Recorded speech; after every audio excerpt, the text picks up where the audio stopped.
اگر کسی امام سے مسجد کے 90% نمازی ناراض ہوں پھر بھی وہ بضد ہو اور امامت کروائے تو کیا حکم ہے؟ محمد ارشد. یہ اکثر ایسا ہوتا ہے کہ جو ہر جگہ تقریباً کہ جو مسجد کا امام ہوتا ہے نا جی، امام کے ساتھ محلے والے کم ہی لوگ خوش ہوتے ہیں. یعنی ہر ایک آدمی کا پورا زور یہ ہوتا ہے کہ میں امام صاحب کو بازو دے کر رکھوں. جس کی گھر میں بھی نہیں چلتی وہ بھی آ کر مسجد میں اپنے امام کو ضرور سناتا ہے.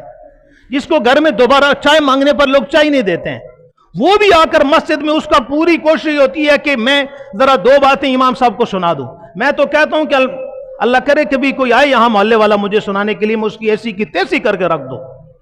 یہاں ایسا نہیں ہے لیکن بہت ساری جگہوں پر ایسا ہوتا ہے. وہ آ کر امام کو سنا دیتے ہیں. گھر میں 2 ٹکے کی اوقات نہیں ہوتی ان کی. گھر میں ان کی اولاد ان کی عزت نہیں کرتی. وہ مسجد میں آ کر مولوی کے سر پر چڑھ جاتے ہیں. محلے کے لوگ اکثر مولوی سے ناراضی ہوتے ہیں جی. اگر ایسی جگہ ہے کہ کہیں کسی محلے کے لوگ اپنے امام سے ناراض ہیں، امام کے پیچھے نماز نہیں پڑھ رہے، تو یہ دیکھا جائے گا کہ وہ ناراض کس وجہ سے ہیں، عذر کیا ہے.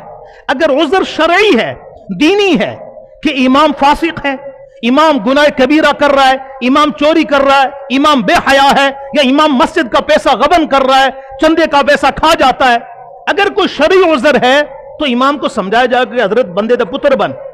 اگر نہیں سمجھتا تو اس کو امامت سے معزول کر دینا چاہیے، اس امام کو خود اپنی مصلی چھوڑ دینا چاہیے.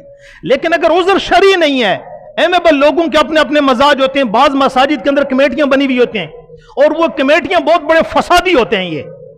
انہوں نے لوگ تقسیم ہوئے ہوتے ہیں کمیٹیوں میں بھی. آدھے لوگ ایک امام کے ساتھ ہیں، آدھے دوسرے کہہ رہے ہیں نہیں یہ امام صحیح نہیں ہے جی، یہ ہوگا وہ ہوگا، وہ آپس میں لڑائیاں کر رہے ہوتے ہیں.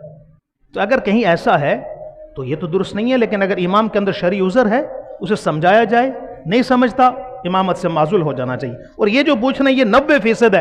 اگر 90% کسی محلے کے لوگ اپنے امام سے ناراض ہیں تو پھر اس امام نے کن لوگوں کو نماز پڑھانی ہے؟ پھر پیچھے بچا ہی کیا؟ پھر 2-4 لوگ ہی ہوں گے. تو اس مسئلے میں، اس صورت میں تو امام صاحب کو اپنا مصلی چھوڑ دینا چاہیے، کوئی اور امامت کر. کوئی امامت فرض واجب تو نہیں ہے نا جی، مجھ پر یا بہادر ماما پر یا امیر صاحب پر امامت تو اللہ نے فرض نہیں کی ہے. دین کے اور بھی بہت سارے طریقے ہیں کرنے کے.